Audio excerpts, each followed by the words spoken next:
of taking off from there, the idea of the questions that we ask, the things that strike us, and the opinions that or the perspectives that we're exploring.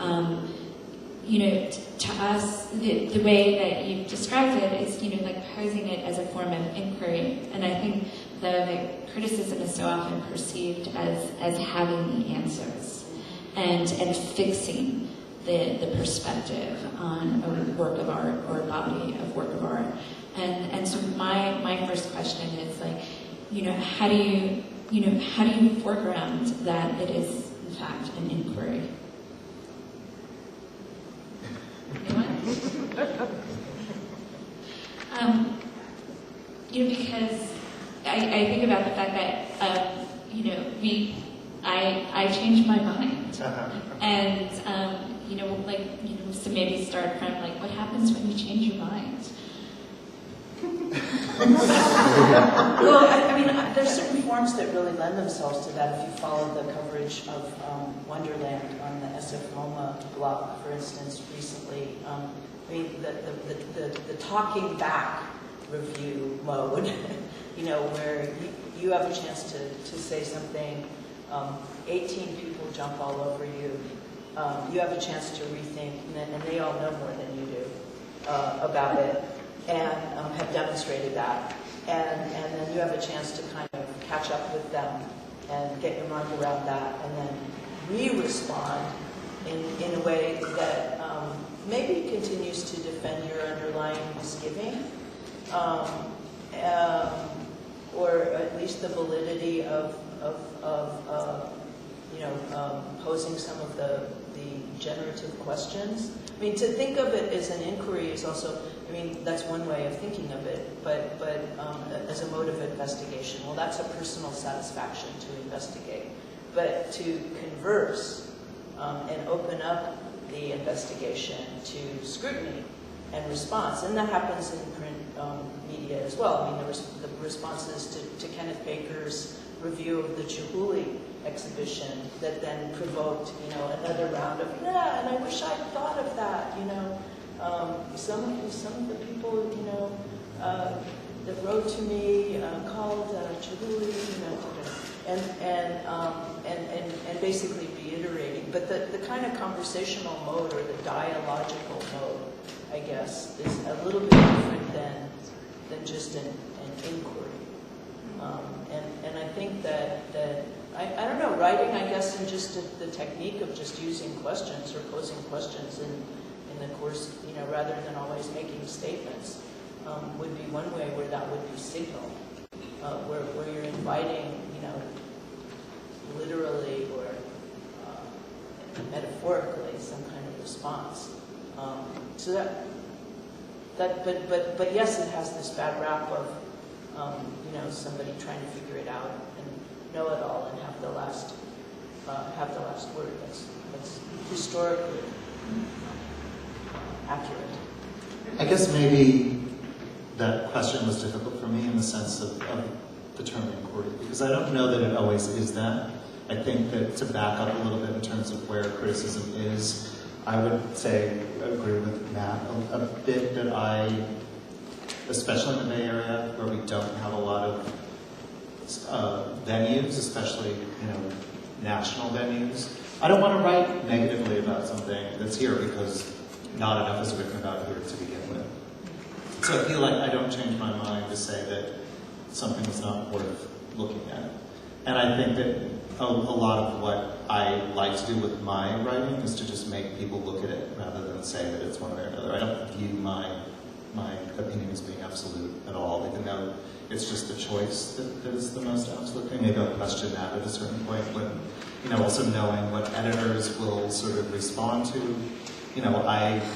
For art forum reviews, I will send in a number of things and they choose which they feel is the most appropriate. I start to know what that is and sort of sometimes regretting a choice that will be something that may not stand the test of time or something like that. Or responding to something that I think I'm interested in, and then when I actually have to deal with it, I'm not regretting having to deal with it. yeah, that's always a tough situation to be in. Or, I mean, I guess, you can just do things in your writing to sort of deflect,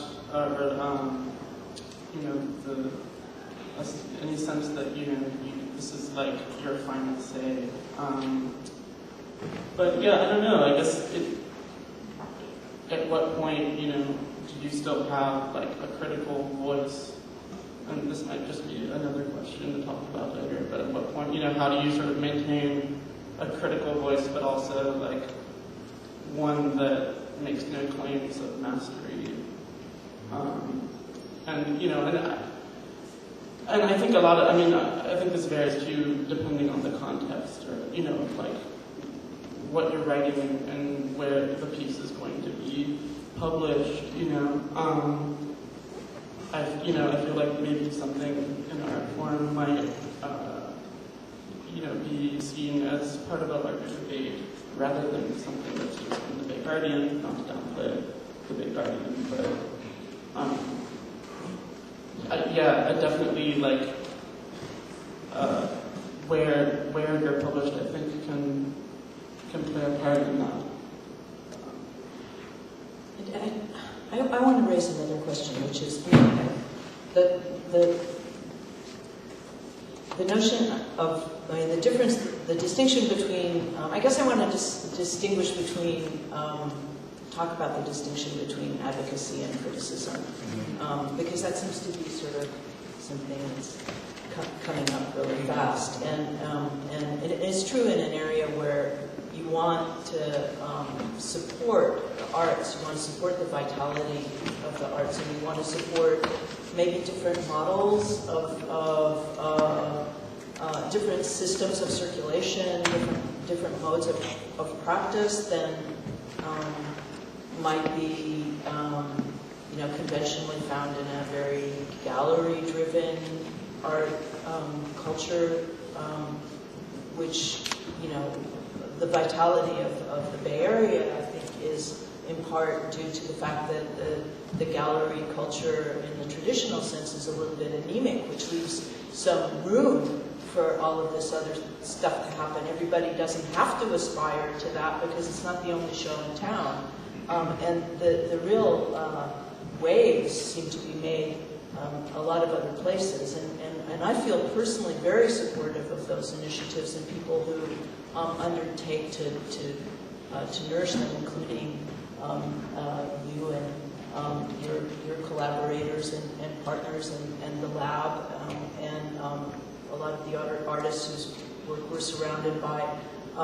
But I also feel like if we're not also kind of obliged in some way to bring a critical, not to say negative, but not entirely just advocacy prone eye to the work that we see, then by default we're leaving the people who do that, and that would be Kenneth Baker and a couple of other people, then that becomes the voice of criticism, because it's not really criticism just to be like, God, you've got to go to this show. And I do it all the time because I don't want to write about stuff I don't want to see and I don't want to support. So how do you bring some rigor to an impulse that's basically a supportive impulse? I mean, are those mutually exclusive? I mean, I think they can exist together. Not always, but at times. And I think partly the community, also what the community starts to look for, or to know what people want to hear. I mean, it's great to see so many people here who are interested in critical dialogues, because, as a writer, I don't write that much online, I don't do blog stuff much. I don't get a sense of that anybody even reads any of it. It's that kind of thing. Well, yeah. What kind of service does it provide to do something very critical? Besides creating social awkwardness or, negative energy or things like that. Well, it's feedback, Yeah, sure. I mean, I guess it's sort of like, it's hard, you know, in smaller, like a smaller scene where you just wind up, you know, you're friends with the people making art, like they're your colleagues, you work with them. And it, you know, like, but at the same time, if you know, people have to expect if you're creating something and putting it out there, like, you're gonna get feedback, you know.